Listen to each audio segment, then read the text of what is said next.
Welcome back, viewers, to Manhole Nonsense. I'm your host, Jonathan.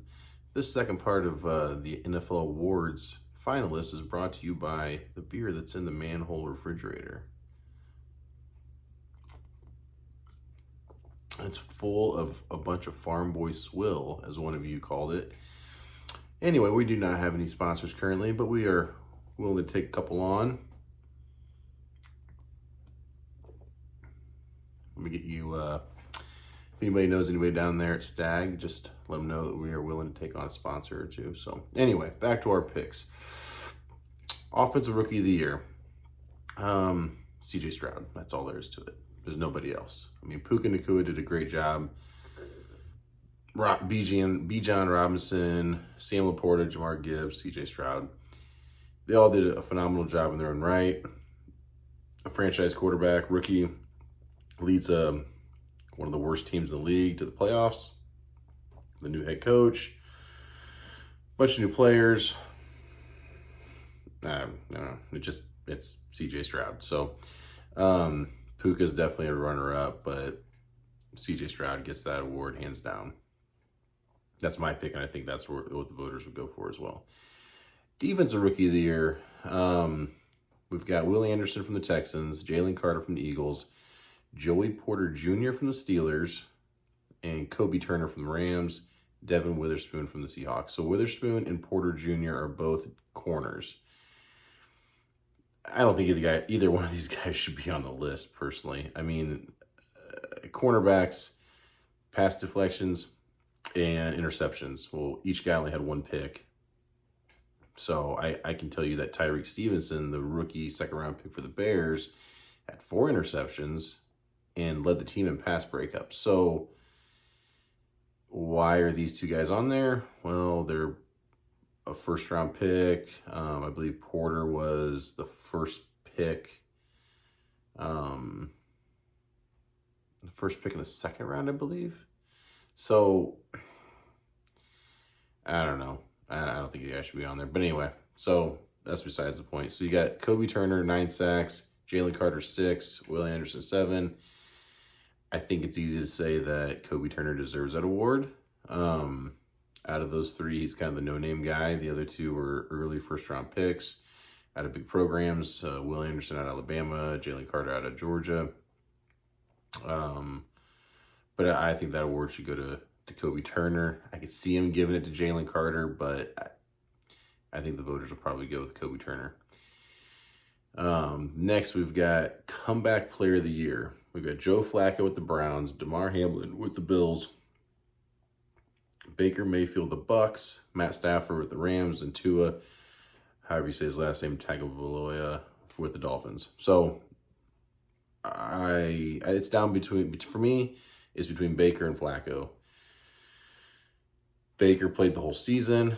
Flacco came in kind of out of nowhere and helped the team in the playoffs. I don't know. It's a toss-up for me. Both players were kind of written off. That's where I don't think a Stafford, a Tua, those guys are elite players that had injuries last year. So yeah, I guess they're comeback player. That's fine.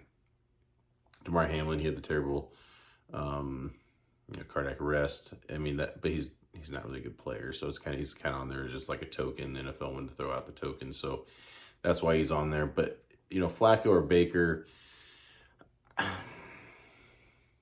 I lean towards Flacco because he was removed from football at a pretty old age, and he's removed from football, comes in midseason and helps that team and takes them to the playoffs. For Baker, he's been in the NFL. He's kind of bounced around a couple different teams, but he's still young. He's still in the NFL. So, but you give Baker credit because he played the whole season and really turned things around down there.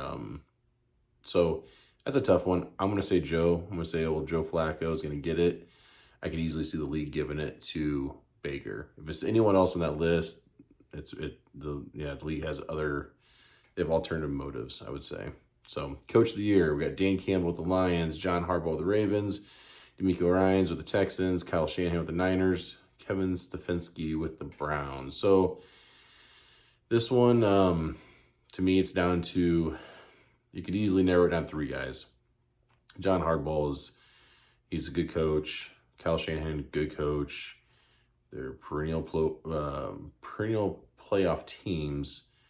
You've got 3 teams that are not perennial playoff teams. The Texans, the Lions, and the Browns are usually in the opposite end, picking top 10, top 15 of the draft. So I automatically focus on those 3 guys. The fact that DeMeco Ryans took one of the worst 3 teams in the league, wherever they finished last year, to the playoffs this year with the rookie quarterback, a bunch of other rookies, I think that's worthy of the award. Kevin Stefanski, I mean, with the Browns, they've been kind of on that cusp. So I think he gets more points for doing what he did with Flacco than anything else. And then we go to Dan, the man Campbell. Personally, I think it's hands down Campbell. I mean, the guy took the Lions to the playoffs, won the division, won 2 playoff games. I don't see how he doesn't win it. So that's just my personal opinion. I think, it's Dan Campbell, man. Yeah, he screwed up. Should have kicked a couple field goals, but, man, that guy stayed true to who he was in the playoffs. I just don't see how he can't win that award because of the team and how that team has performed over the last 30 years. Like, I think he truly deserves that. So I'm going to go Dan Campbell. I think that the voters will probably go Dan Campbell. I could see him going to DeMeco Ryans, though. Assistant Coach of the Year, it's a decent little list.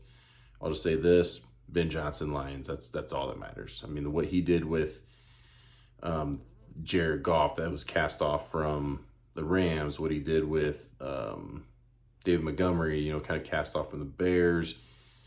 He's got obviously Amon St. Brown, stud receiver, but then there's some other guys, Reynolds, a couple of these other guys that really did well. And I think he played to his players' best abilities, and that's what you want. And that guy could have had any head coaching job he wanted this offseason and decided to go back to the Lions for another run at it. So I don't really care who else is on that list. I think Ben Johnson's the assistant coach of the year. So those are my picks. The NFL is going to award all these on February 8th. We'll do a recap then and kind of see. And when we do that, we'll get Sonny and myself and maybe producer Jesse and producer Tony in on that. We'll have a little banner, go back and forth and see how it played out, where we kind of stand on things. So anyway, guys, like I said, we're looking for sponsors.